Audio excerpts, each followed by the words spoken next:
So as far as international relations are concerned, this is the core syllabus given by PPSC, and it is the same in UPSC also. तो focus areas R India and neighbourhood relations, जिसमें आप India के सारे neighbours states के बारे में पढ़ते हैं. Then bilateral, like India USA, India Pakistan, India China, like this. Okay. Regional, global groupings, agreements involving India and or affecting India's interests. Then effect of policies and politics of developed and developing countries on India's interest. एक इसी में topic डाला हुआ है Indian diaspora. Then important international institutions, agencies, fora, their structure and mandate. So overall, this is the syllabus. What I have done, I have done a two-pronged approach here. पहला तो जितने भी करंट इश्यूज चल रहे हैं international relations में, एक document आपको उसका मिला है. ठीक है. तो एक जनरल स्टैंस आपको फॉरेन पॉलिसी का पता होना चाहिए, so that you can use in all the answer writing areas, okay, openly, कि कहाँ कहाँ पे क्या क्या इश्यूज चल रहे हैं. So this is like a overall synopsis. फिर कुछ कंसर्निंग इश्यूज हैं जो बहुत मुझे लग रहा है कि पेपर में आने चाहिए, right. So one is Indo US strategic friction. Then there is a neighbourhood first policy, तो उसका अभी क्या चल रहा है, because it is under lot of stress because of toppling governments in Sri Lanka, Nepal, Bangladesh, almost everywhere. या तो हर जगह जो इश्यूज चल रहे हैं उसमें. देन इंडस वाटर ट्रीटी एक मेजर इशू है. ऑपरेशन सिंदूर के बाद उसका क्या चल रहा है अभी, इंडो पाक रिलेशंस में क्या चल रहा है. क्योंकि पंजाब में ये क्वेश्चन पहले भी पूछते हैं, जब भी पीसीएस का मेंस का एग्जाम होता है तो India Pakistan relations become very important. Okay. Then the next thing that I have kept here is the limits of multi-alignment. So basically, अब स्ट्रेटेजिक ऑटोनॉमी की जब बात करते हैं हम, तो उसमें हम कोशिश करते हैं कि अलग अलग देशों से अलाइन करके चला जाए. लेकिन there are limits. There are various nexuses in which we can dehyphenate and the others in which we have to be a part of some triangle. उसमें हम फंस जाते. तो इसको समझेंगे इस टॉपिक को. जैसे फॉर एग्जांपल इजराइल पैलेस्टीन और इंडिया की बात कर रहे थे. तो व्हेन वी से इजराइल पैलेस्टीन, वी से आर रिलेशनशिप्स आर डीहाइफनेटेड. तो उसकी लिमिट्स क्या हैं, कहाँ तक जा सकते हैं. Then minilateralism and defence indigenisation. So minilateralism is, अब जैसे यूएन सिक्योरिटी की पूरी ऑर्गेनाइजेशन है, वर्ल्ड ट्रेड ऑर्गेनाइजेशन है, जितने भी मल्टीलैटरल फोरम्स है, they are not been able to deliver upon their mandate well. So therefore, we got minilateralism like Quad, I2U2. So through that, we are now trying to make workable relations on some various issues. So ये उसके बारे में है. Okay. So these are the current affairs. So let's understand the current aspects first, and then we'll go into the syllabus topics. Okay. So this is like a current update जो भी अभी important areas चल रहे हैं. इसमें मैंने दो चीजें पर्पसफुली स्किप की है. एक तो जो अभी middle east west Asia crisis चल रहा है, Israel attack on Iran, because it's a very developing situation. रोज उसमें कुछ कुछ कुछ कुछ नया आ रहा है. तो उसमें हम अब फिलहाल कोई टिप्पणी देने की स्थिति में है नहीं. उसमें बेस्ट यही है कि जो आपको डेली न्यूज़पेपर में एडिटोरियल्स मिल रहे हैं ना, so that is your only guideline there. So keep a check on the editorials in the newspaper. That's the best way forward. जो हिंदू में या इंडियन एक्सप्रेस में, wherever you are reading, so just read one editorial daily as to what is the evolving situation, so as to create an evolving understanding till the date of your examination, because we can't say for sure, and I cannot give you one thoroughbred information on it. जो इससे पहले का situation है वो सबको पता है, वो आप लोगों ने पढ़ रखा है. बट अभी इवॉल्विंग सिचुएशन पे ही क्वेश्चन आएगा, अगर आया तो, and therefore we have to be prepared accordingly. Okay. So what is the India's foreign policy evolution as of now. See, earlier when we talked of India's foreign policy, तो हम ये बात करते थे नॉन अलाइंड मूवमेंट की. हमने ये कहा that India will not align with NATO and India will not be a part of Warsaw. These were the two military blocs during the Cold War era. Okay. So since we were not a party to any of these, we said we are non-aligned. So we started something called a non-aligned movement somewhere in 1961 at Belgrade Conference in Yugoslavia. Okay. After this, we continued to engage with USSR as well as USA which were the leaders of these two blocks, as per our requirements. Okay. Now the evolution has changed a little. The difference which has happened is during the timeline of NAM, it used to be a little bit passive and idealistic kind of engagement in international relations.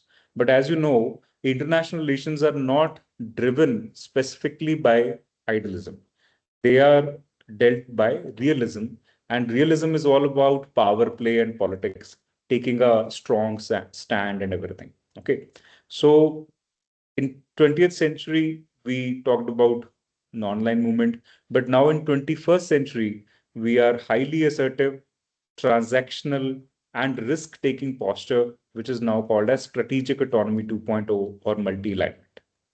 The current evolution of India's foreign policy is called strategic autonomy 2.0 or multi-alignment.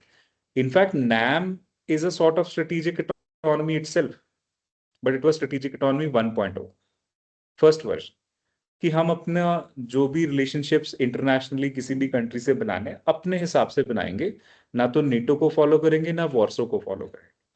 So that was the earlier stand. Now the stand is a little different.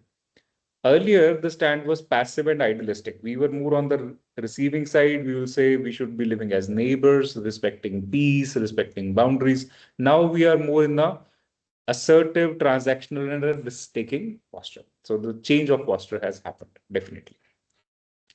Now, in 2026, the primary objective of the Ministry of External Affairs is no longer just shielding India from global turbulence, but actively leveraging that turbulence to secure domestic economic transformation and elevate India to a status of a leading global pole.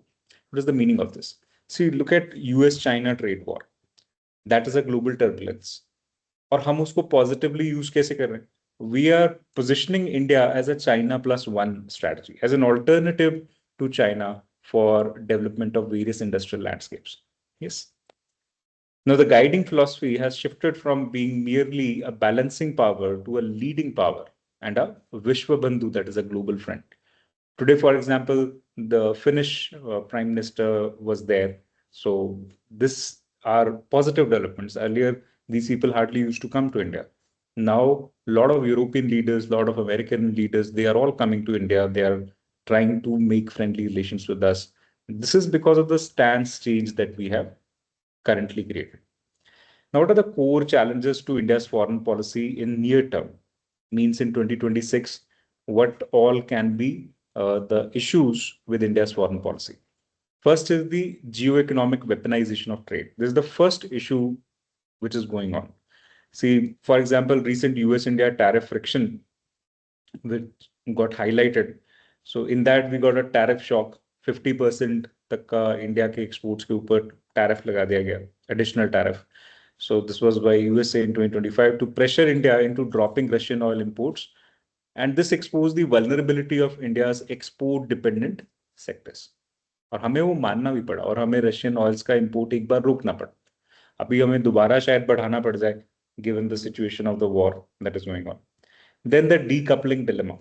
See, while US-China technological decoupling offers a China plus one opportunity, it also pressures India into exclusively picking sides in the semiconductor, AI, or 5G, 6G domains. Earlier, see, we said that we want to be in the China plus one situation. That means we want to create things here in India as an alternative, for example, as a new investment destination for companies like Apple. Okay. But then it's also a problem because then we have to follow whatever is the US stand on most of the international trade and treaty environments. तो ये भी हमारे लिए एक दिक्कत होगी. तो एक मल्टी लाइन पोस्चर या स्ट्रेटेजिक इकोनॉमी को ये चैलेंज करेगा. Then the contested neighborhood. So this is the another challenge to India's foreign policy in 2026. So the neighborhood first policy is in a state of continuous crisis management because of two reasons. First is the regime volatility. हर एक neighboring country में regime volatile है. जैसे बांग्लादेश में देखिए, Myanmar में अभी civil war चल रहा है. श्रीलंका में it is a huge amount of economic fragility. 2 or 3 times the government has collapsed. Yes, Maldives is another volatile periphery. Nepal just had an election. So there is a lot of problems that are going on in our neighborhood because of regime volatility. In Pakistan also, there is a regime volatility. Anytime the army can take over. Okay. Then there is two-front institutional threat. So the enduring military standoff with China at LAC is compounded by Beijing's expanding economic and defense footprint in India's immediate neighborhood. That is in Pakistan, that is in Bangladesh, everywhere. So systematically attempting to box New Delhi into the subcontinent. तो एक China का two-way threat, two-front institutional threat still remains. Then limits of global South leadership. See, currently India has successfully positioned itself as the voice of the global South. Whenever we are to be representing them, the global South, we represent them. But there are challenges. First is resource gap. So India's aspiration to lead the global South relies heavily on historical goodwill and capacity building. But we don't have deep pockets or money, basically, like China. It struggles to match the sheer financial magnitude of China's Belt and Road Initiative infrastructure investments in Africa and Latin America. We don't have that kind of resources, essentially, to be able to act as a leader. Acting as a leader requires money. It is financial muscle that you have to flex. Only then people will start following you. Then divergent interests. So global South is not a monolith. Balancing the interest of the resource-rich developing nations who want high commodity prices against resource importing nations like India is a continuous diplomatic tightrope. See, for example, there are countries like Nigeria within Africa, a lot of them. There are countries in Latin America who have resources, oil resources, maybe various kind of critical minerals and so on. But then these guys always want to export these commodities at highest possible pricing. And we want to import at lowest possible because everybody is looking for their neck in the game. And this kind of a situation always creates some concern for India. So it is difficult managing the global South leadership. हर एक का अपना अपना interest है. Global south कौन सा सारा एक homogeneous group है. Then prospects and strategic opportunities. So what is the positive areas for India's foreign policy in 2026? So the geoeconomic shocks of 2025 have accelerated India's push for a diversified trade portfolio. पहले हम US पे बहुत dependent थे in terms of exports and China पे dependent थे in terms of imports. अब aggressively we are pushing forward new free trade agreements with UK, European Union, Oman, Australia, and that way we have been able to expand the value chain that we are a part of. Okay. Then rupee internationalization. So this is basically to avoid the weaponization of US dollar. So we are ensuring that local level currency settlements can be done. For example, rupee dirham or rupee ruble agreements. So this also helps in India's macroeconomic resilience because we don't need then dollars to be able to trade with, let's say, Dubai or with Russia. Then tech diplomacy and digital public infrastructure. This is also a positive area for India's foreign policy. So technology has become a primary vector of India's soft and hard power. Exporting the digital public infrastructure is the first area there. So India's indigenous digital framework, such as Aadhaar, UPI, Jan Dhan Aadhaar Mobile. So they are being exported to the Middle East, Africa, Southeast Asia. तो धीरे धीरे ये सब UPI का part and parcel बन रहे हैं. This creates a deep structural interdependencies and positions India as a benign tech provider, contrasting with China's surveillance-heavy digital exports.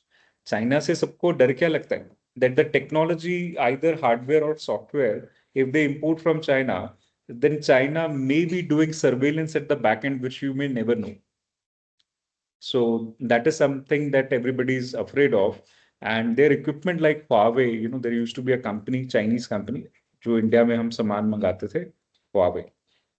इसको बैन किया गया क्योंकि ये कंसर्न यहाँ से शुरू हुआ था कि कुछ ना कुछ चाइनीज सर्वेलेंस इसके बैकएंड से चलती रहती है. इसके सिस्टम्स को डेटा भेजता है, हर डिवाइस भेजता है ना, लेकिन ये कुछ ज्यादा ही डेटा भेज रहा है, personal data, and that way it can be used for surveillance. And Huawei equipment, they were being used in 5G, 4G, everywhere as transponders, जो core level पे equipment use होता है. 5G transmitters जो companies use कर लिया, like Airtel and Jio and everybody, वहां use होता था. तो अब फिर गवर्नमेंट के भी बहुत सारे सर्वर्स इनसे कनेक्टेड थे, तो उनका data could be leaked very easily. At the time of transmission, it will transmit both ways, to Chinese servers also and to Indian servers also. So this was a major reason why Huawei was dropped. आज आप Amazon पे Huawei का device शायद आपको नहीं मिलेगा, किसी के पास पुराना पड़ा हो और वो बेच रहा हो तो अलग बात है. नए डिवाइसेस नहीं आते इंडिया में, ठीक है. Then high-tech coalitions. So through initiatives like US-India ICET, that is Initiative on Critical and Emerging Technologies, and the EU-India Trade and Technology Council, India is leapfrogging decades of R&D deficits in defense aerospace, quantum computing, and artificial intelligence. So leveraging minilateralism, that's another way forward for us in our India's foreign policy, a positive thing. So with UN Security Council and WTO paralyzed by great power rivalry like US-China or US-Russia, India's prospects of shaping global rules rise in agile minilateralism.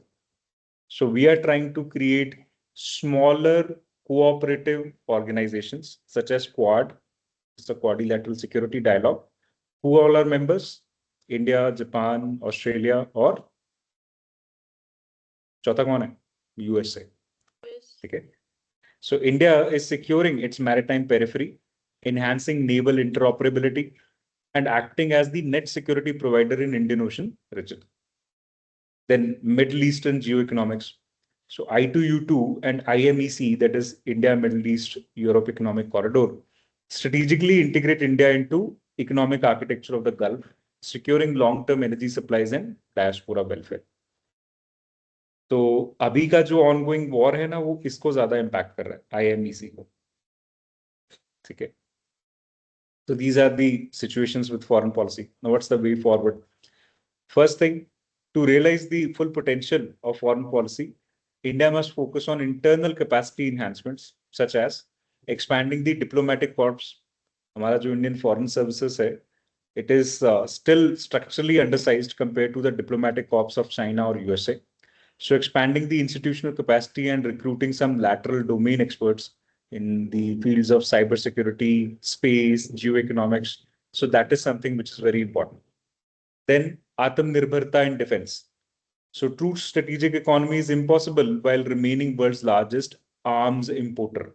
So आज भी India largest arms importer है. Sustaining the momentum of domestic defense manufacturing and pushing high value arms exports like BrahMos to friendly Southeast Asian nations will cement India's status as a security provider. देखो, जब हम बोलते हैं ना unipolar regime या polarity, what are the deciding factors?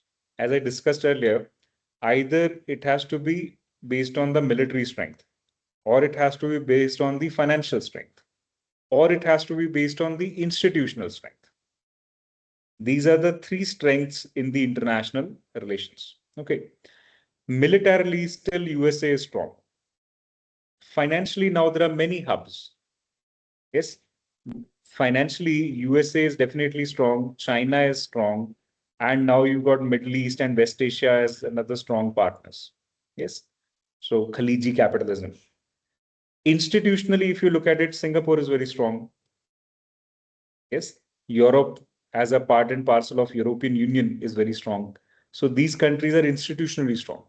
So you need to build at least one area of strength first.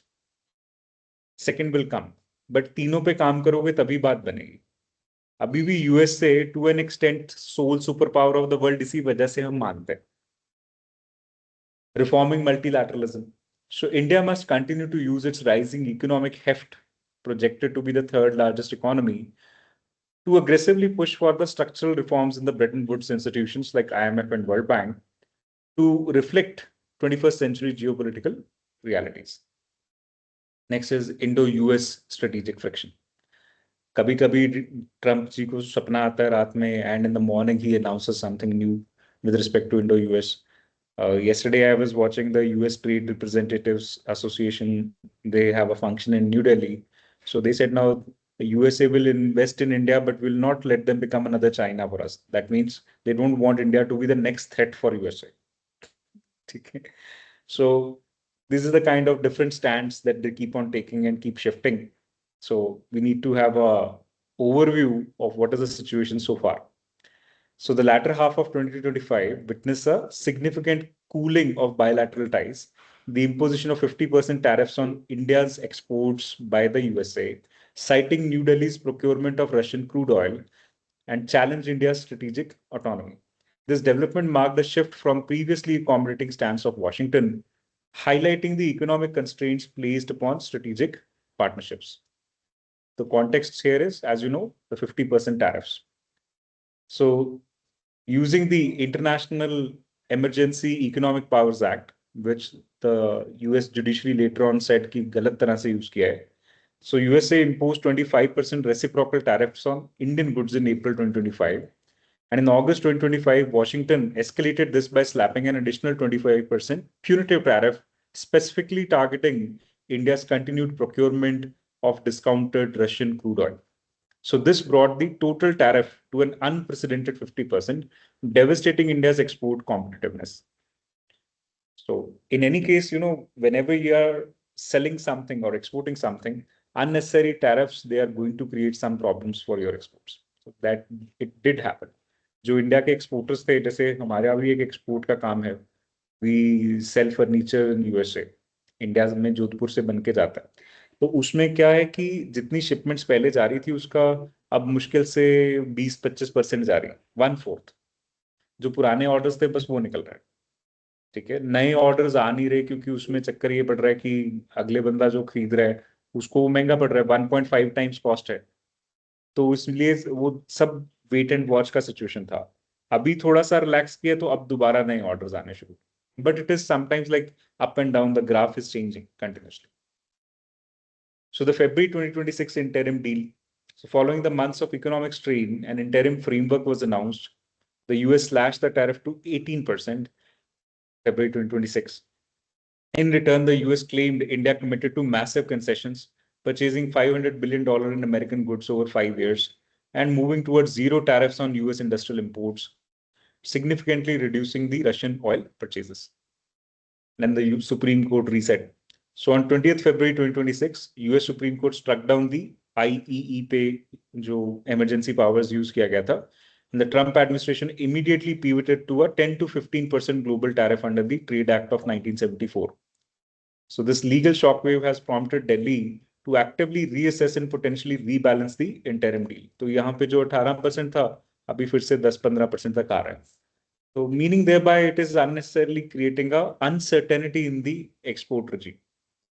For us, it is a difficult situation in that most of the exporters, they create things in advance. उनको सारी inventory manage करके रखनी होती है based on previous year stocks, and वो सब तो है ही. लेबर भी उनको रखना पड़ता है.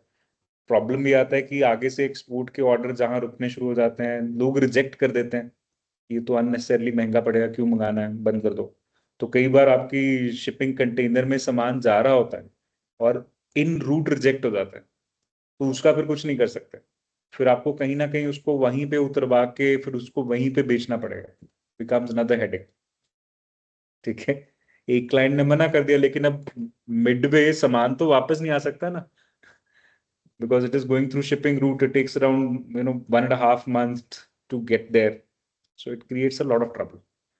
Those people who are big exporters who have their exporting say godowns or everything in USA also, for them it is easy. But for those who have to do business to business kind of engagements, direct deals, for them it becomes very difficult. जैसे आप for example Amazon से कुछ order किया, वो अभी आने में time लगेगा 4-5 दिन, और आपका माइंड चेंज हो गया because of an number of reasons. Let's say you are getting it cheaper elsewhere. Yes, that can be one of the reasons, and you cancel it. This is what has happened to most of the Indian exports. अब आपने order cancel कर दिया, यहां से ship हो गया, shipping cost तो दे दी, insurance cost भी दे दी, सब कुछ दे दिया. अब वो क्या होगा, अल्टीमेटली वो चीज वापस भी आएगी तो उसकी वैल्यू कुछ नहीं रहेगी. आई कैन टेल यू, जो शिपिंग कॉस्ट है ना यूएसए की इंडिया से, it is equal to the cost of the product. 2x हो जाती है हर चीज. ये मैं फर्नीचर के एंगल से बोल रहा हूँ क्योंकि वहां पे मैंने काम किया है, तो I can tell you that. तो जैसे फॉर एग्जांपल एक लेट से बेड बन के, एक सोफा बन के जा रहा है, उसकी अगर कॉस्टिंग $4,500 है, ठीक है, तो उसको हम पिच कितना करते हैं, $9,000. और ये $9,000 में $4,500 उसका सिर्फ यहां से वहां जाने का खर्चा है, ठीक है. और ये $4,500 में से हमारा मार्जिन कितना है, मुश्किल से $800. बहुत कुछ करने की कोशिश करें तो $1,000. ठीक है, तो इस तरह से है. $4,500 तो आपको देने ही देने हैं for the shipping and insurance and everything, freight charges, packaging charges, वो सब जाएगा. ठीक है, तो अभी सपोज समबडी कैंसल्स दिस $9,000, तो व्हाट हैपेंस, जैसे ही कैंसिल किया, आपका सामान तो था $4,500 का, उसमें से कमाना आपने $1,000 मुश्किल से है, ठीक है, लेकिन वो $4,500 तो आपके गए. अब अगर आपको शिप बैक कराना है तो इतने ही फिर देने पड़ेंगे, उतने का वो सामान नहीं है. बात समझ आ रही है? This is what the trouble is. तो वो लोग वहां पे डंप करवा रहे हैं, कुछ इधर उधर अपनी मैनेजमेंट कर रहे हैं स्टॉक की, बाद में थर्ड पार्टी लिस्टिंग करके कहीं और उसको बेचने की कोशिश करेंगे. This is what they have to purchase a warehouse there, have to manage things accordingly. And during this war timings एकदम से जाके वो चीजें मैनेज करना भी मुश्किल हो जाता है. So this is a huge trouble for Indian exporters. And in every situation, this is not even possible for them to deal with it. So it is a loss that they have to bear. Then what are the strategic implications for India's foreign policy? So this creates a limits on multi-alignment and strategic autonomy. So 50% tariff clearly demonstrated that Washington is increasingly intolerant of India's multi-alignment when it conflicts with core US strategic interests, such as isolating Russia or in future China. So it's like a transactional diplomacy. The linkage of trade tariffs to Russian oil signals a shift in Washington from a value-based strategic partnership to a highly transactional America first paradigm. Transactional means lane then की बात है. अब तो हमारी यारी दोस्ती नहीं है, बस लेन देन चल रहा है तो ठीक है, नहीं तो नहीं. It's like this.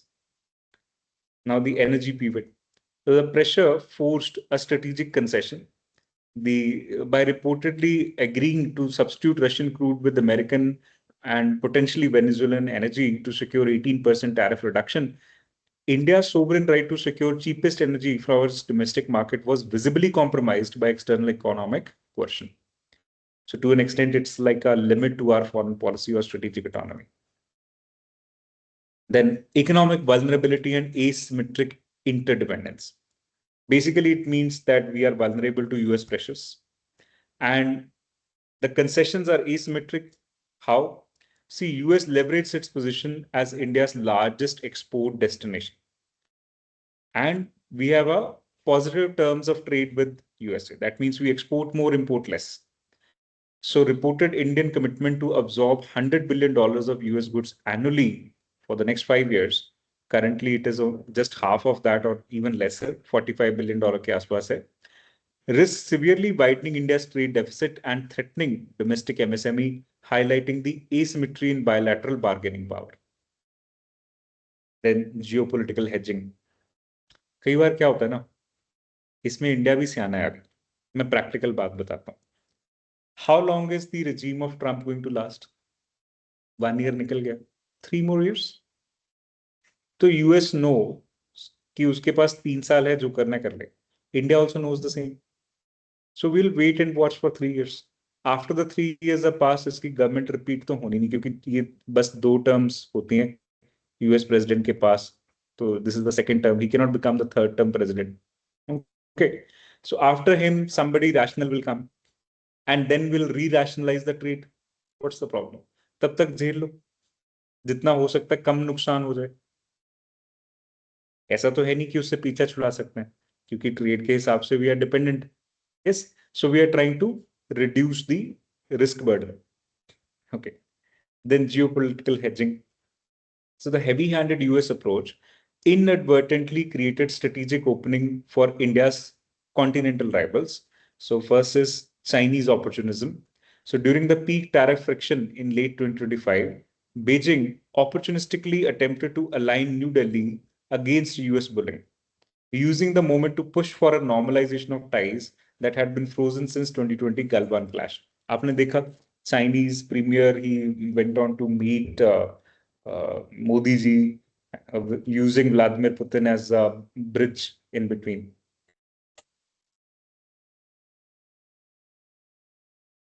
Then the Russian reassertion.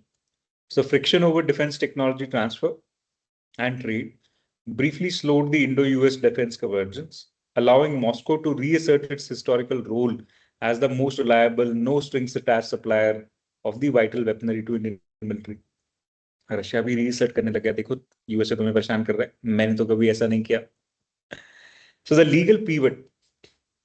So in February 2026, the US Supreme Court ruling struck down the IEEPA tariffs. तो उससे डिप्लोमेटिक चेसबोर्ड थोड़ा सा फिर से रीलाइन हुआ है. It has restored our leverage. With the threat of arbitrary 50% tariff legally dismantled, New Delhi is no longer negotiating under acute duress. So recent statement क्या है कि दोबारा से रीबैलेंस करके हमारी डील आएगी. Then there is sovereign shielding. So India is utilizing this breathing room to rigidly ring fence its sensitive domestic sectors, specifically like agriculture, dairy, poultry, and GM foods out of US market access commitments to protect the domestic food security.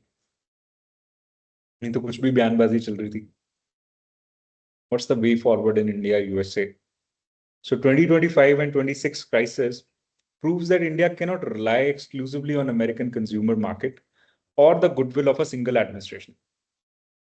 So we have to accelerate alternative free trade agreements, which we are doing, European Union, UK, and so on. They have to be our diversified export destinations. Then we have to revitalize the World Trade Organization ताकि थोड़ा rule-based economic order रहे. So as major powers bypass the paralyzed WTO to launch unilateral tariff wars, it is in India's core strategic interest to lead the global south in demanding the restoration of WTO's binding dispute settlement body. Because the elections to this DSB has been sort of jammed by USA since long. Then domestic competitiveness. See, ultimately, India must transition from competing on wage arbitrage, कि हमारे यहाँ पे labor सस्ती है, and tariff preferences, to competing on scale, infrastructure, and deep tech. जब तक हमारे products में जान नहीं होगी ना जो हमने बेचना है, तब तक एक्सपोर्ट कॉम्पिटिटिवनेस नहीं बनेगी.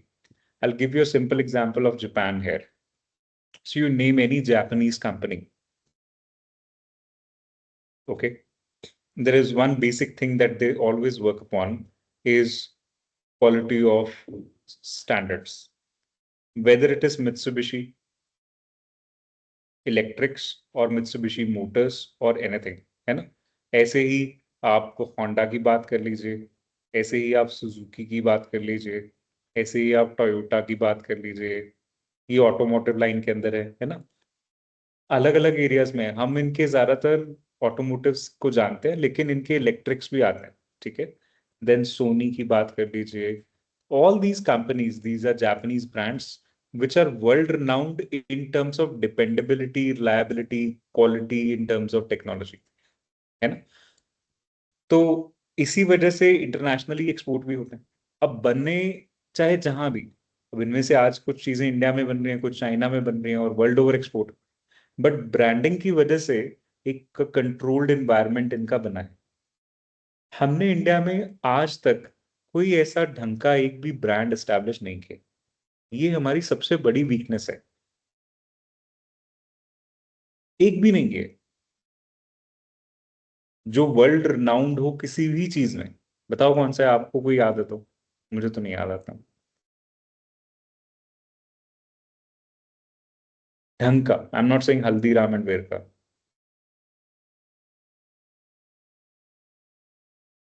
इस लेवल का कोई एक भी ब्रांड इंडियन का बताइए आप. ऐसे ही अमेरिकन ब्रांड्स हैं, Apple, Google, Facebook, Amazon, India क्या है जो इंटरनेशनली चलता हो? Nothing. So once you create these brands, they establish you in the international market. आज भी हम ये establish करने में failures हैं. डोमेस्टिकली तो बहुत कुछ कर रहे हैं हम. और क्यों डोमेस्टिक मार्केट पे फोकस्ड है? क्योंकि साइज बहुत बड़ा है इंडिया की डोमेस्टिक मार्केट का.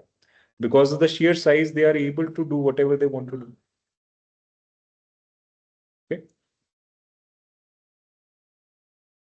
Geopolitical environment, neighborhood first policy में देखते हैं. In South Asia presented acute challenges.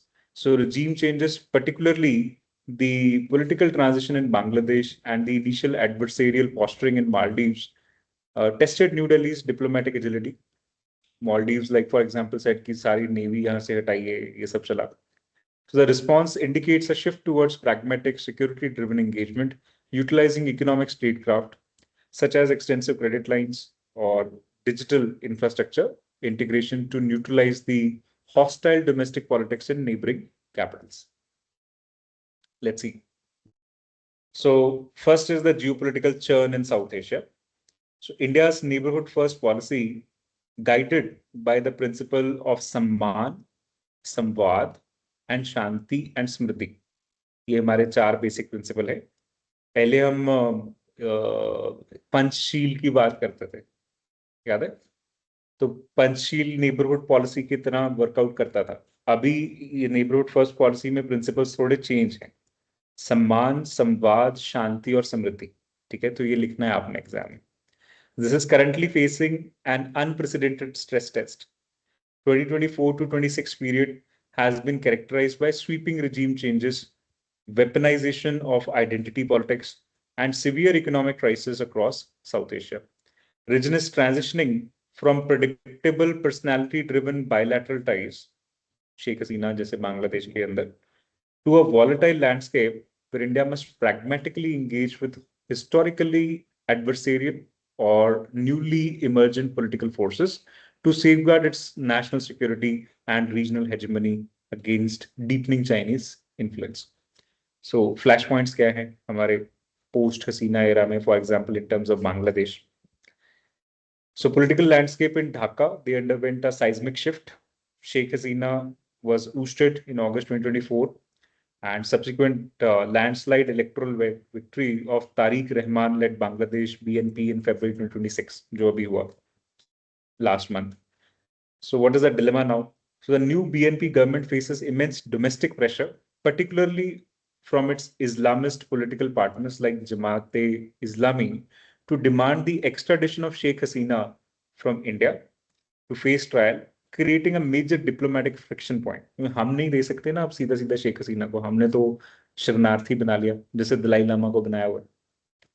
Then security red lines. So India's primary concern revolves around the safety of Hindu minority and potential resurgence of anti-India insurgent camps in Bangladeshi territory, जो पहले भी BNP regimes के अंदर होता था. Then economic interdependence as leverage.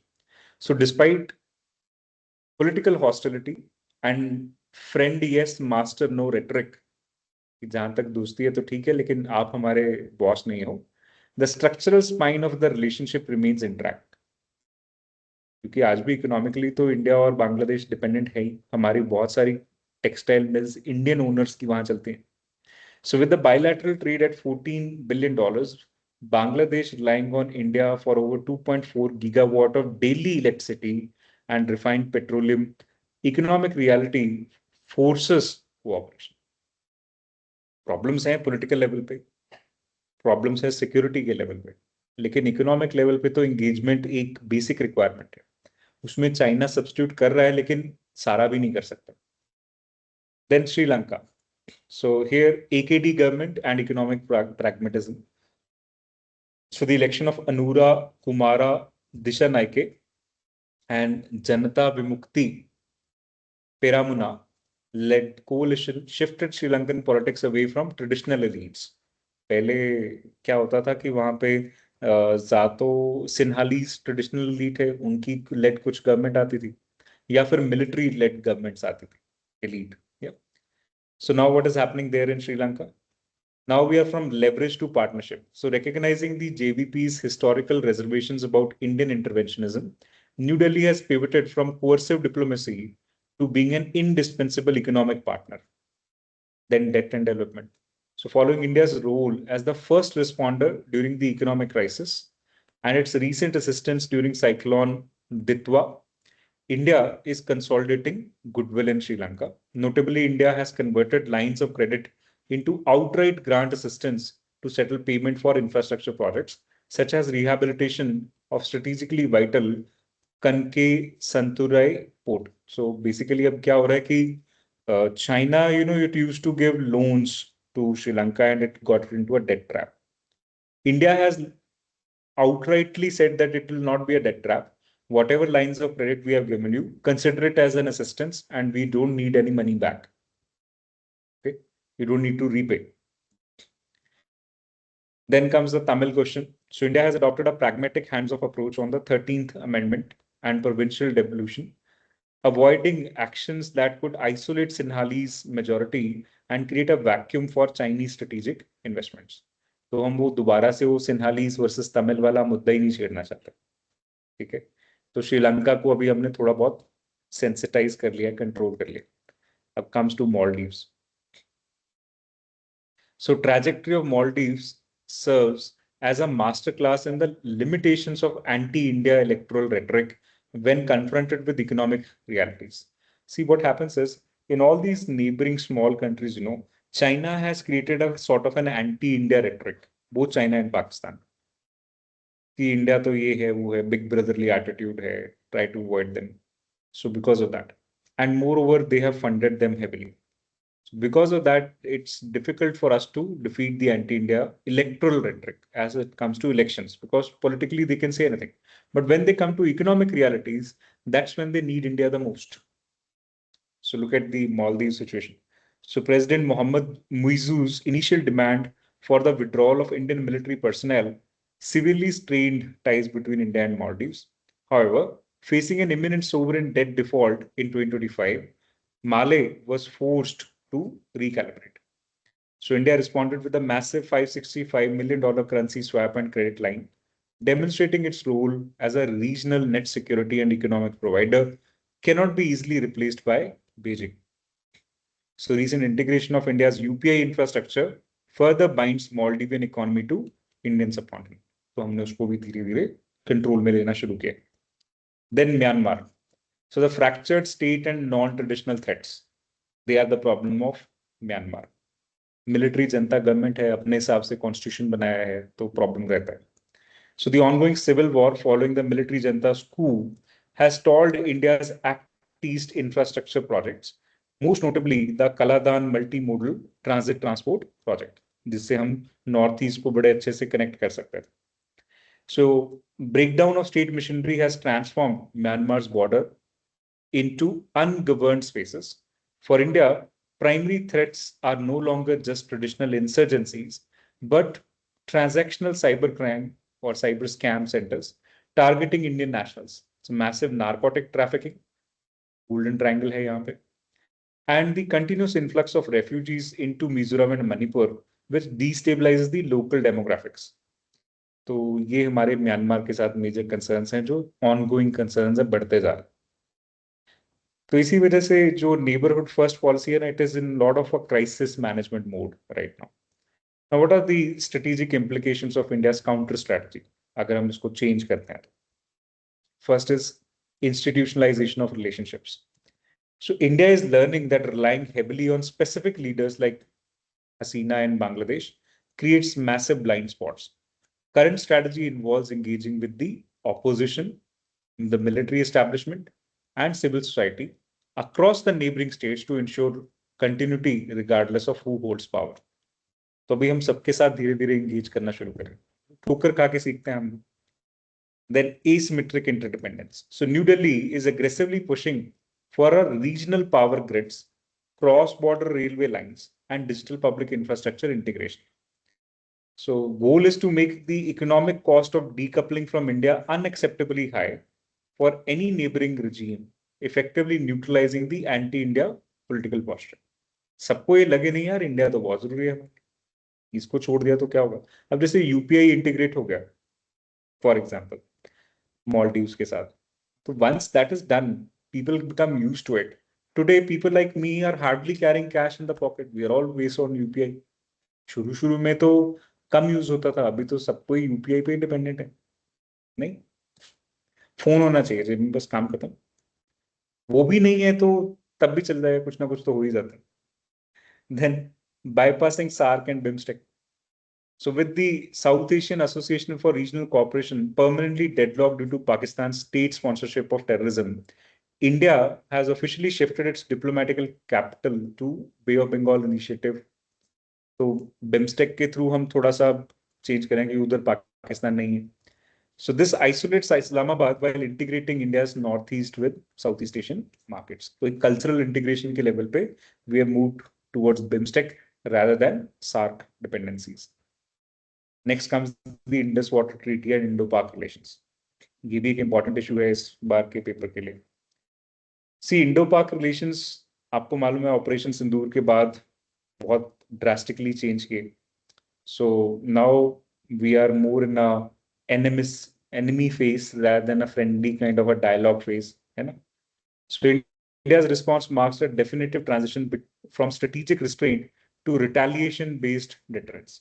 So most profound geoeconomic consequence of this brief but intense conflict was India's unprecedented decision to hold the 1960 Indus Water Treaty in abeyance.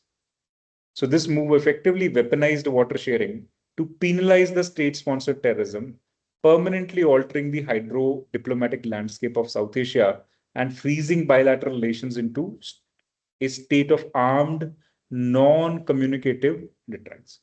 ना तो हम बात करेंगे, ना हम पानी देंगे, देंगे अपनी मर्जी से देंगे। ट्रीटी टूटी खत्म, अभी ये स्टैंड है। अब क्या चल रहा है इसमें? What was the trigger? So April 22, 2025, Pakistan backed LET and the Resistance Front. So they executed a civilian massacre in Pahalgam. So वो trigger था. Then there was a kinetic response. May 7 to May 10, India executed Operation Sindoor, you know. So most of their air bases, a lot of things they were done with. Now the new normal is the operation firmly established military asymmetry by utilizing advanced indigenous systems like Akash air defense and BrahMos to repel Pakistani retaliatory drone strikes. India enforced a zero tolerance doctrine, explicitly demonstrating that cross-border terrorism will invariably trigger a disproportionate conventional military response under the nuclear overhang. तो अभी आगे से पंगा नहीं लेंगे. Now, Indus Water Treaty is already suspended, as you know. It leads to hydroeconomic strangulation. So Pakistan relies on the IWT for 80% of its agricultural land and a quarter of its GDP. वहां पे अभी जैसे हमारे यहाँ तो contribution of agriculture to India's GDP is 15 to 17%. There it is 25%. And agriculture is dependent upon water, especially Indus River, is 80%. So with its major dams in Mangla and Tarbela frequently operating at low capacity, India's abeyance threatens Pakistan with catastrophic water rationing, agricultural collapse, and rolling blackouts. क्योंकि ना तो energy मिलेगी ना पानी मिलेगा.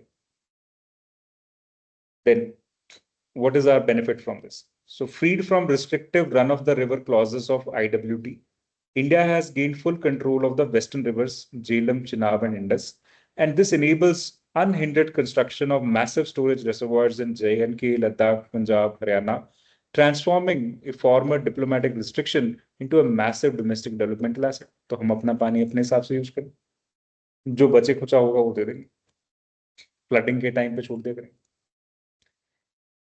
Now, next is the diplomatic and economic phase. So we have severed all ties with Pakistan. We have closed the Atari Wagah checkpost, suspended all land-based bilateral trade, deported the Pakistani nationals under SARC visa scheme. Diplomatic missions were drastically downsized, with key Pakistani military advisors declared persona non grata कि आपका यहाँ कोई काम नहीं जाएगी, मेरे अंगने में तुम्हारा यह काम है types. Now, cultural decoupling. So total ban on Pakistani artists, cultural exchange, and streaming platforms was also enforced. तो इससे वो जो सॉफ्ट पावर फुटप्रिंट है वो भी खत्म हो रहा है. देन करंट अफेयर्स क्या है यहाँ पे. May 10 ceasefire. The sheer scale of India's kinetic precision and economic retaliation forced Pakistan's DGMO to request immediate ceasefire on May 10, 2025, halting the 5-day conflict. हफ्ते से ज्यादा तो वैसे ही बेचारों के पास एमिनेशन नहीं होता.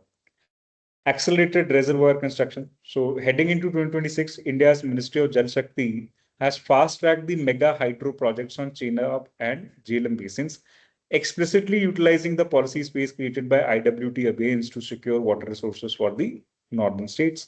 तो हमारे लिए और बढ़िया. Then Pakistan's diplomatic isolation. So its attempt to internationalize the IWT suspension at UN and World Bank have met with muted global response. कोई आया ही नहीं बोलने के लिए कि हम बीच में कुछ करते हैं.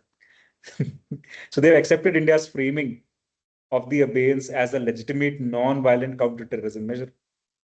तुम ना करो टेररिज्म, तुम छोड़ देंगे पानी. डैम कंस्ट्रक्ट करने से पानी तो नहीं रुकता ना, आप जब तक रोकते नहीं हो. रिलीज करना भी आपके हाथ में. ठीक है. अच्छा. देन अब मैगजीन्स और एडिटोरियल्स में से इसमें से क्या क्या निकल के आए, like in Hindu, Indian express and all. See, on retaliation-based deterrence, strategic analysts at defense think tank argue that Operation Sindoor normalized the use of precision air power and loitering munitions across the border. So editorials highlight that India has successfully shifted from traditional threat-based deterrence to a proactive retaliation-based model, effectively calling Pakistan's nuclear bluff without triggering a full-scale war. बहुत ही precision. आप देखो ना, अभी US और Israel Iran को counter कर रहे हैं. आज इफेक्टिवली 5 दिन हो गए, बट रुकने का नाम तो नहीं ले रहे. ना ही ईरान ने अभी गिव अप किया, लेकिन हमने पाकिस्तान को गिव अप करा दिया 5 दिन में. तो ये बहुत बड़ी अचीवमेंट होती है कि आप जल्दी से अपना स्ट्रेटेजिक इनिशिएटिव जो लेके चले थे उसको अचीव कर लो और मिशन कंक्लूड कर दो. Then on hydro diplomacy. So legal and strategic commentators note that keeping IWT in abeyance rather than formally withdrawing from it is a masterpiece of legal ambiguity. Confusion he create करना है ना. It exerts maximum geo-economic pressure on Islamabad without overtly violating any international law. Then on the economic fallout. So financial editorials emphasize that complete severance of trade combined with looming water crisis pushes Pakistan's already fragile IMF dependent economy, जो IMF देता है बेचारा, उससे उसका खर्चा चल रहा है, closer to an absolute sovereign default. And this achieves India's strategic objective of neutralizing terror funding state apparatus without prolonged military occupation. अब इस पे जो क्वेश्चंस जैसे 2020 में IWT पे क्वेश्चन आया था, successfully weathered 3 wars. What are the current challenges of the treaty and how should India respond? तो ये इस बार भी इसी जैसा क्वेश्चन है, घुमा के आ सकता है. ठीक है. कुछ मैंने यहाँ पे प्रोस्पेक्टिव क्वेश्चन दिए हैं ऑपरेशन सिंदूर के ऊपर, आप ट्राई करके देखना. ठीक है. So try and do this 6 questions. इसके आंसर्स भी हैं दूसरे डॉक्यूमेंट के अंदर, तो you can see that. Then coming to the next topic for the day, limits of multi alignment. सो जो इंडिया की स्ट्रेटेजिक इकोनॉमी है उसकी क्या लिमिट्स हैं आज की डेट में, because of western democracies and Russia China access, उन दोनों के बीच में हम एक तरह से बैलेंसिंग एक्ट कर रहे हैं. So while the December 2025 bilateral summit with Russia reinforced historical ties, Western capitals increasingly view India's multi-alignment as transactional. The diplomatic challenge lies in maintaining this strategic autonomy without incurring punitive economic costs from major trading partners, especially USA. So India's transition from Cold War era non-alignment to multi-alignment is defining feature of the modern foreign policy. ये answer writing में you have to use these kind of language, okay? ताकि लगे कि हाँ ये international relations का answer है. So operating under the doctrine of strategic autonomy, New Delhi seeks to maximize its geopolitical leverage by engaging simultaneously with competing global power centers. So this involves participating in maritime security frameworks with the West while maintaining deep continental economic and defense ties with the Russia-China axis through platforms like BRICS Plus and Shanghai Cooperation Organization. तो सबके साथ सबका विश्वास इस तरह से चलना पड़ेगा. However, As global polarization intensifies, driven by protracted conflict in Eastern Europe and escalating US-China technology or military decoupling, the structural limits of this balancing act are becoming starkly apparent. कहीं ना कहीं ये बैलेंसिंग में कुछ ना कुछ problem आती है. तो क्या प्रॉब्लम्स आती हैं देखिए. First is the Eurasian vector, Russia China nexus. So most significant threat to India's multi-alignment strategy is the cementing of no limits partnership between Moscow and Beijing. पहले ये इतना आउटराइटली एक दूसरे के साथ नहीं खड़े होते थे जितना अब हो रहे. देन रशियन डिफेंस डिपेंडेंसी, सो लेगेसी हार्डवेयर ट्रैप. अभी इंडिया का 60% मिलिट्री हार्डवेयर आज भी रशियन. S-400 मिसाइल्स जिन्होंने बहुत अच्छा काम किया ऑपरेशन सिंदूर में, वो भी रशियन है. तो हमारी डिपेंडेंसी है उनके ऊपर, हम छोड़ नहीं सकते. Then the junior partner dilemma. So Western sanctions have forced Russia into asymmetric economic and technological dependence on China. So the structural limits for India is a chilling realization that in the event of full-scale kinetic conflict between India and China along the LSE, Beijing-dependent Moscow may halt critical military supplies to New Delhi. अभी इन दोनों की दोस्ती इतनी अच्छी हो रही है और ये एक दूसरे पे डिपेंडेंट ज्यादा हैं, तो कल को अगर इंडिया चाइना लड़ाई होगी तो रशिया रोकने नहीं आएगा. हमारे ट्रांजैक्शनल से ही रिलेशनशिप रह जाएंगे, हिस्टोरिकल टाइज साइड में रह जाएंगे.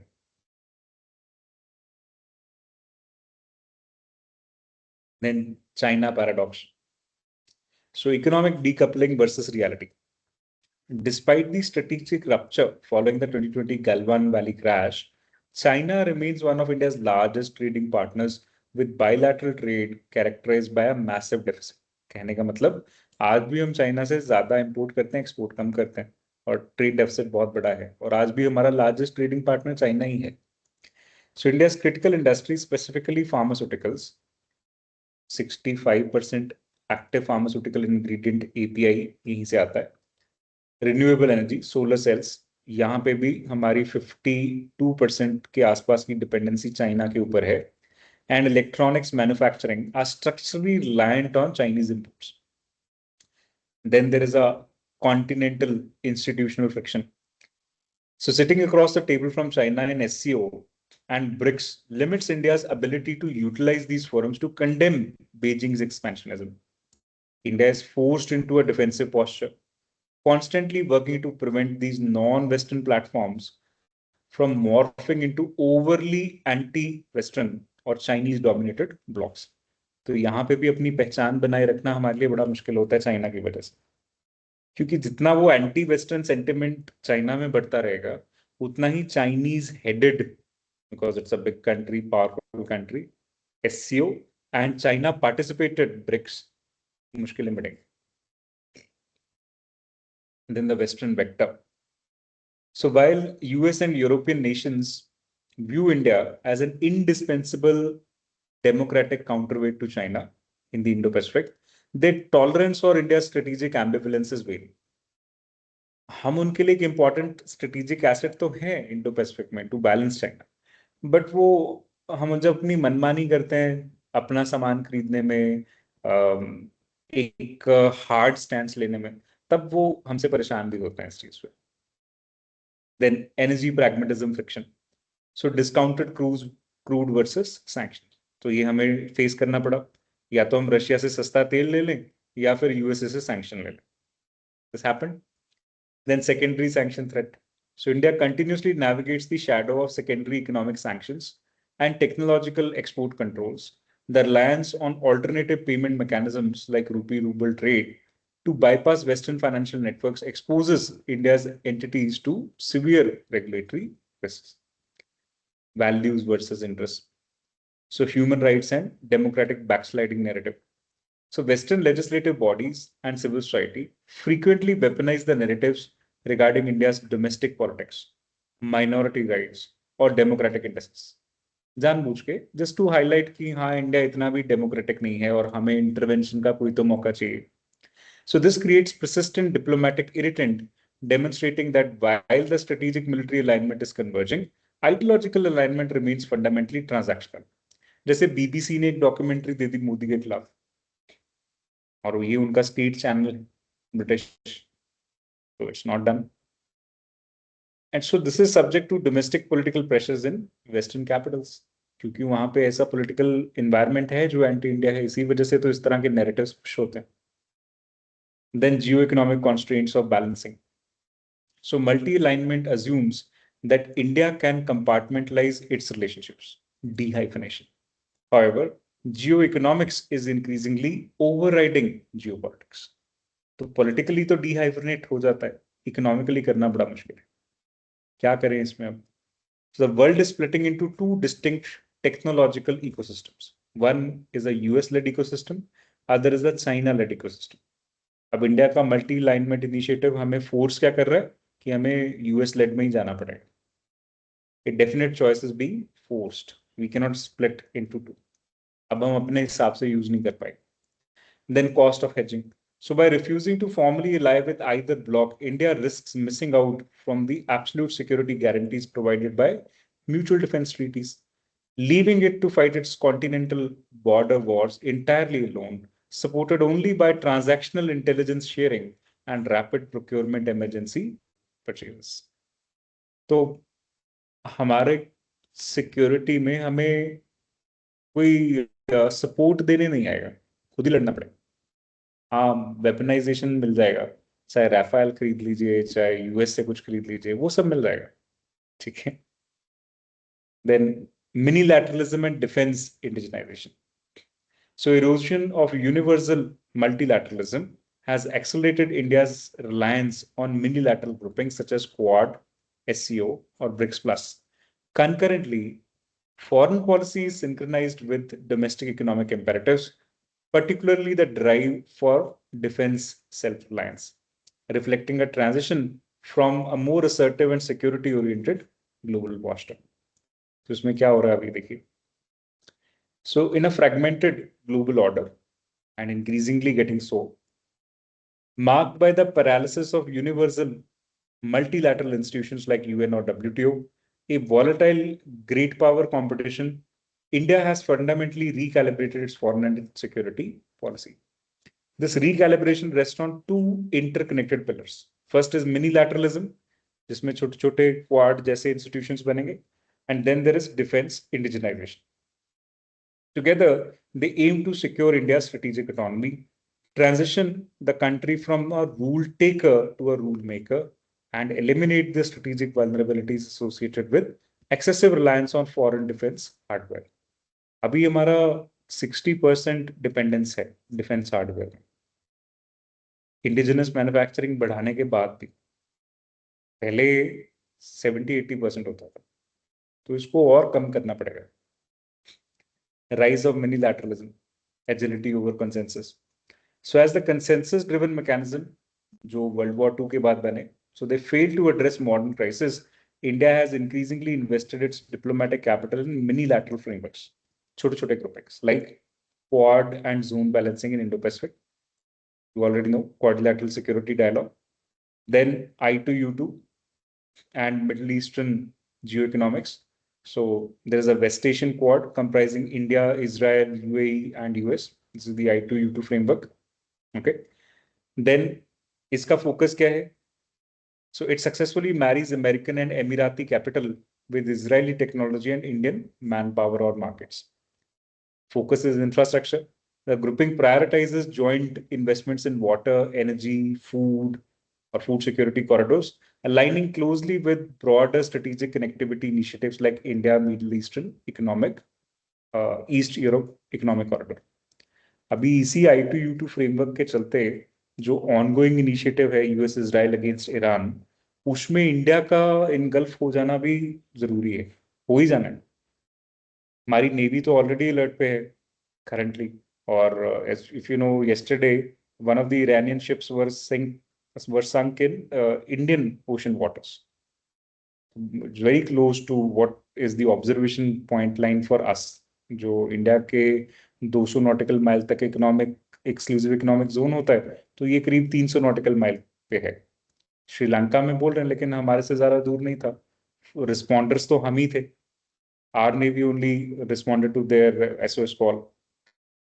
डिस्ट्रॉयर जो सबमरीन्स हैं उनका बारे में भी हमें मालूम है, यूएस सबमरीन्स हमारे पानी में चल रही हैं. तो एक तरह से हम अलाउ कर रहे हैं कि ये हो जाए। हमने इरानियन शिप को कोई वार्निंग नहीं दी, डूबने के बाद बचाने के लिए जरूर गए। तो ये सब जो हो रहा है, तो ईरान को भी मालूम है कि हो रहा है, तो कभी भी अटैक कर सकते हैं। बट अभी वो डायरेक्ट कन्फ्रंटेशन विद इंडिया आना चाहते हैं या नहीं, जरूरी नहीं है, क्योंकि इंडिया में सो कॉल्ड कोई भी यूएस मिलिट्री बेस नहीं। So if they are engulfing with any war in India or any outreach war in India, so that is Iran versus India then. And they don't want that, because we can mobilize armies into Iran anytime through Afghanistan. तो वो नहीं चाहिए कोई। ठीक है। और through Balochistan, हमारे पास तो दोनों रूट है अभी। ठीक है। So they don't want that. So therefore, they will never, I don't think they'll take panga with India. But since we are also, right now, because we got some agreements with USA, it's called DEMOA. Military agreements तो सारे हो ही रखे हैं. This is Logistics Exchange Memorandum of Association Agreement. इसके through जितने भी उनके defence, चाहे वो एयरक्राफ्ट्स हैं चाहे वो शिप्स हैं, they can dock at our airports and naval ports, they can refuel and again deploy. So because of these military agreements, Comcasa is there, so many are there. 4 basic agreements होते हैं, चारों कर रखे हैं हमने। तो उसकी वजह से we can at any point of time be engulfed in the war. Anytime US is at war, India is a party to it because of these military agreements. Let's see how long it stretches and how far. Then trilateral and issue-based coalition. So India is increasingly leveraging trilateral things like India, France, UAE, or India, Italy, Japan, to foster cooperation in maritime security, defense cooperation, clean energy, and so on. तो block politics की rigidity से हम धीरे से बाहर आ रहे हैं। Defence indigenisation, buyer to exporter, तो धीरे धीरे अब ब्राह्मोस तो हमारी फेमस हो ही गई थी ऑपरेशन सिंदूर के बाद, तो वो बेच रहे हैं, है ना। So there is a defence acquisition procedure 2020. इसमें we have overhauled to prioritize the buy, that is Indian IDDM, indigenously designed, developed and manufactured category, legally enforcing preferential procurement of domestic platforms. तो defence acquisition policy में preference domestic platforms की आ गई है. Then positive indigenization list. So Ministry of Defense has released multiple PILs, indigenization list, that strictly prohibit the import of these items beyond specified timelines. तो military में यहाँ पे domestically source करना पड़ेगा, उसके लिए मिलिट्री देखे कैसे किससे बनवाना है. Then defense industrial corridors. So the establishment of dedicated corridors in UP and Tamil Nadu aim to integrate MSME startups and large private corporations into cohesive defense manufacturing ecosystems and plug and play infrastructure. तो खुद का सामान बनाने के लिए धीरे धीरे हम तैयार हो रहे हैं. Then fostering and private sector innovation and private sector integration. So there is IDEX, innovation for defense excellence. Time to time MSME और DRDO और जितने भी आर्म फोर्सेस हैं मिलजुल के इनोवेशन पुश कर रहे हैं defence sector. Then strategic tech partnerships. So acknowledging that total self-reliance in high-tech spheres is a long-term goal, India is leveraging US-India initiative on critical and emerging technology, that is ICET, to secure technology transfers in highly guarded domains such as co-production of GE F414 fighter jet engines. ये general electric के engines हैं जो ज्यादातर fighter jets में use होते हैं. हमारे पास जो कावेरी इंजन है, ये कावेरी इंजन इंडिजिनसली डेवलप्ड है तेजस के लिए, और 1970s में शुरू किया था, 2020s में जाके ढंग से चलना शुरू हुआ. जेट इंजन सारी कंपनीज नहीं बनाती ना, अभी रोल्स रॉयस है, जनरल इलेक्ट्रिक है, ये 2-3 कंपनीज ही हैं जो जेट इंजन बनाती है. रोल्स रॉयस कमर्शियल्स में बनाता है, इसी तरह से एयरबस और एक बोइंग, ये सब अपने इंजन बनाते हैं. ठीक है. जीई और वेस्टिंग हाउस, ये 2 major fighter jet engine US के मैन्युफैक्चरर्स हैं. Then export pivot. So central goal of आत्मनिर्भरता is achieving economy of scale by entering the global arms market. धीरे धीरे एक्सपोर्ट की तरफ भी बढ़े ताकि थोड़े बहुत पैसे कमाए हैं. अभी तक तो हम मेजर इंपोर्टर्स ही हैं. So flagship export platform. So India has successfully transitioned from exporting basic spares to advanced high-value platforms such as BrahMos supersonic cruise missiles to Philippines, or Akash air defense systems to Armenia, and artillery systems like advanced towed artillery guns, ATAGs. Then strategic leverage. Of defense export, they basically serve a dual purpose. First, economically, they serve the domestic industrial base. Geopolitically, जिस भी country को हम बेचते हैं तो उसके साथ हमारी अलायंस बेटर होती है, वियतनाम, फिलीपींस, अफ्रीका, तो ये इंडिया से स्ट्रेटेजिक लेवरेज क्रिएट करता है. तो चाइना को काउंटर बैलेंस करना इनके लिए थोड़ा आसान हो जाएगा. Then what are the persistent challenges in defense?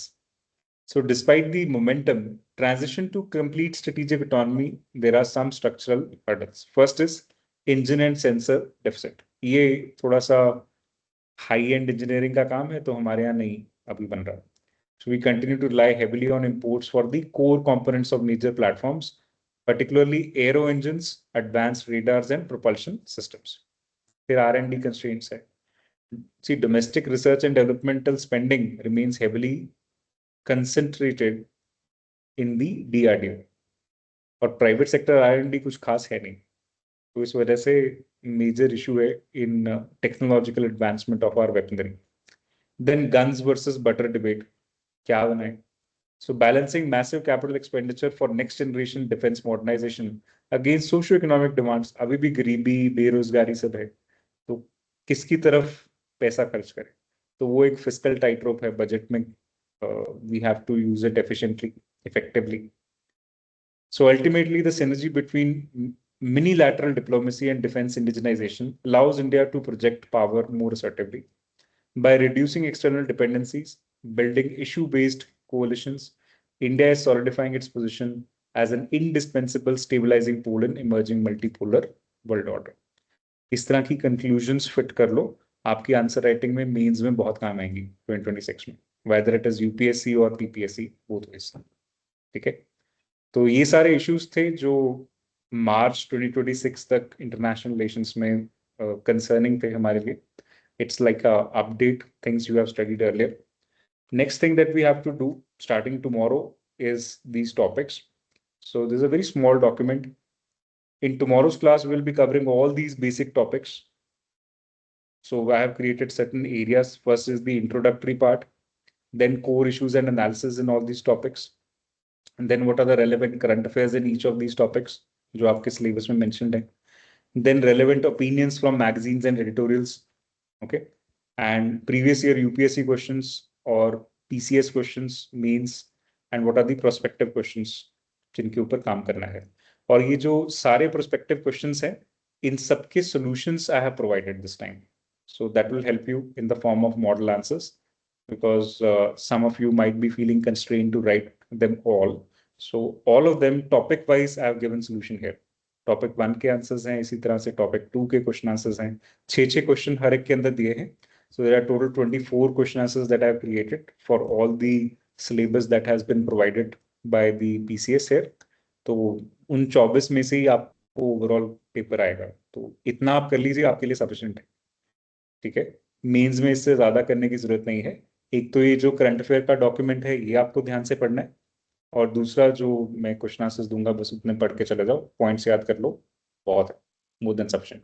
जो कोर कॉन्सेप्ट वाले क्वेश्चंस हैं वो मैंने आपको पहले से ही ऑलरेडी शेयर कर दिए हैं, जो बेसिक मेंस के नोट्स की तरह आपके काम करेंगे. अगर आपने मेंस की तैयारी नहीं की है ढंग से तो उनको भी रीडिंग दे सकते हो. ठीक है, but focus more on these 24 question answers and the current affairs. This is a shorter thing and it will help you more in your answer writing. Okay, so thank you. See you tomorrow for your next class. Any doubts if you have, please ask.